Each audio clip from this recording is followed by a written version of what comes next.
Hi, I'm going to do a quick walkthrough for the tune of the Falls of Richmond.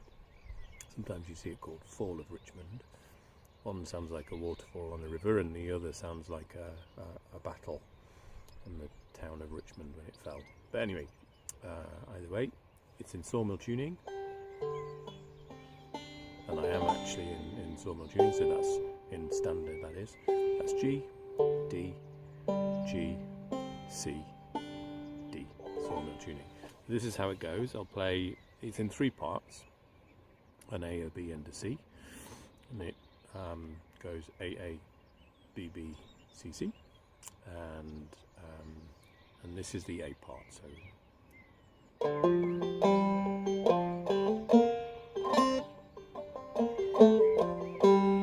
and then the same thing again.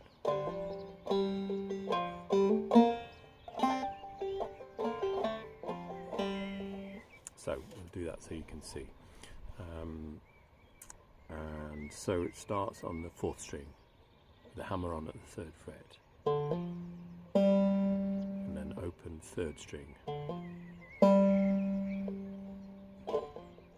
That's that simple. And then it goes to the 3rd fret of the 4th string, and that's a quarter note. And then it's a hammer on at the 2nd fret of the 3rd string, and then a quarter note on the 3rd fret of the 3rd string,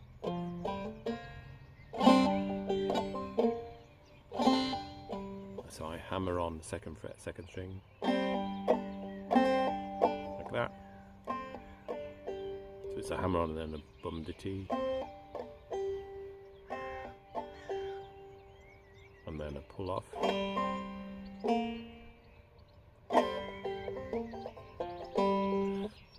So hammer on 2nd fret, 2nd string, and then a pull off from the 2nd fret, 3rd string, and then the 3rd fret on the 4th string, and then the open 3rd string. So the whole of the A part goes like this.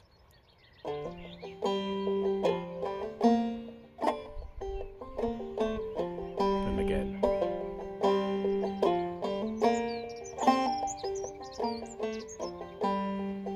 That's the A part done twice.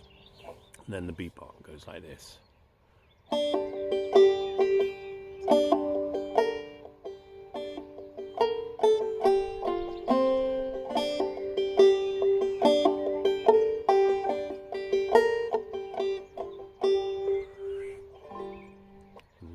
So it's a hammer on the 1st string, 5th fret, then a bum de T, and then another, and then that's the 8th fret on the 1st string, and then a hammer on at the 5th fret again.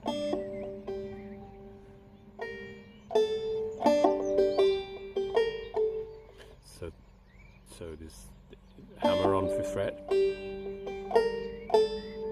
8th fret, and then the 7th fret on the 1st string,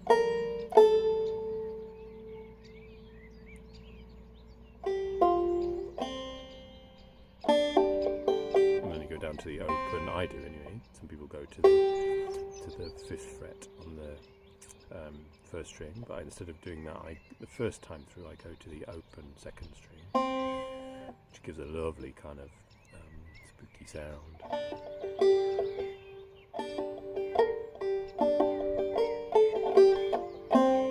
Like that. And then the second time through I do what most people do, which is go up to the 5th fret on the 1st string. So same again.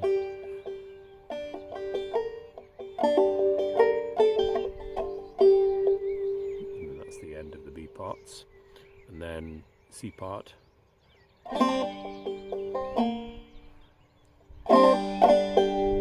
So that's a hammer on 2nd fret, 2nd string, and a bum de T, and then a pull off again. 3rd fret, 3rd string,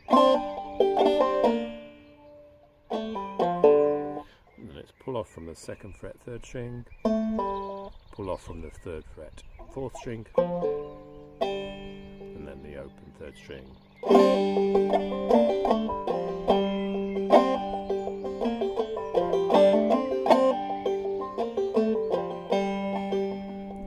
And with some variation on there, which I think normally what I tend to do is this, so it goes at that start.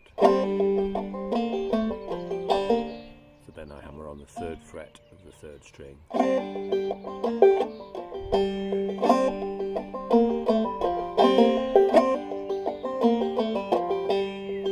the first time you hammer on the 3rd fret, second time it's opens 3rd string. So the C part again. You can do a little run up to that 3rd fret, so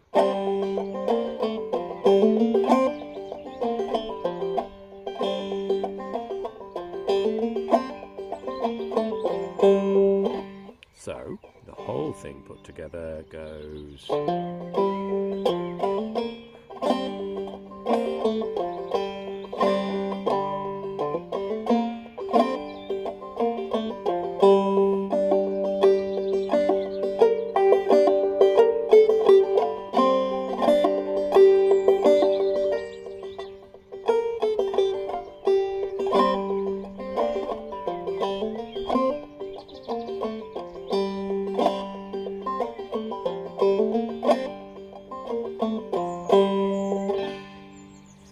And then the right hand,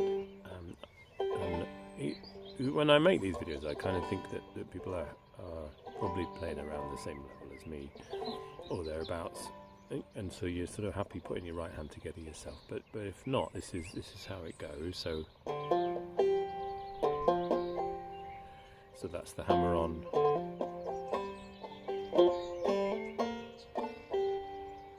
So nothing fancy with the right hand, it's just thumb on the 5th string for now.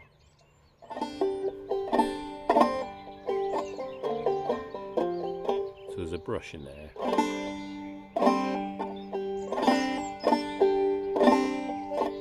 And the brush is just going slowly across the strings and then hitting the 5th.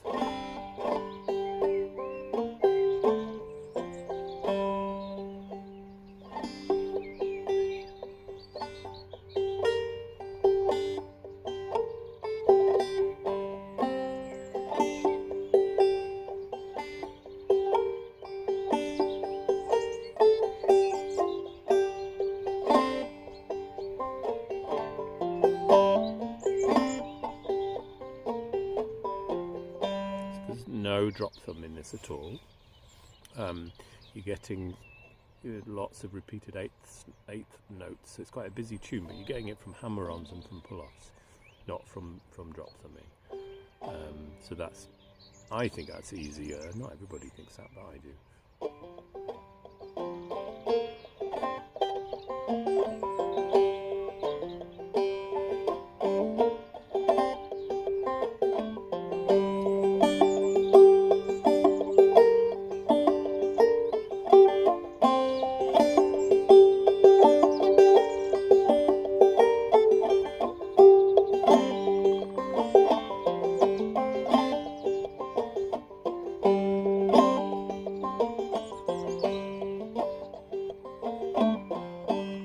That's it.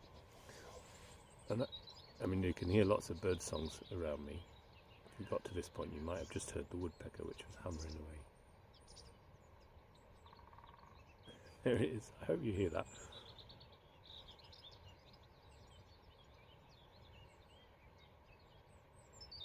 Anyway, spring in a Scottish woodland, bluebells just coming out. There were roe deer wandering through the wood this morning. The woodpecker, there was a red kite earlier. What a nice place to be. Alright, cheers all.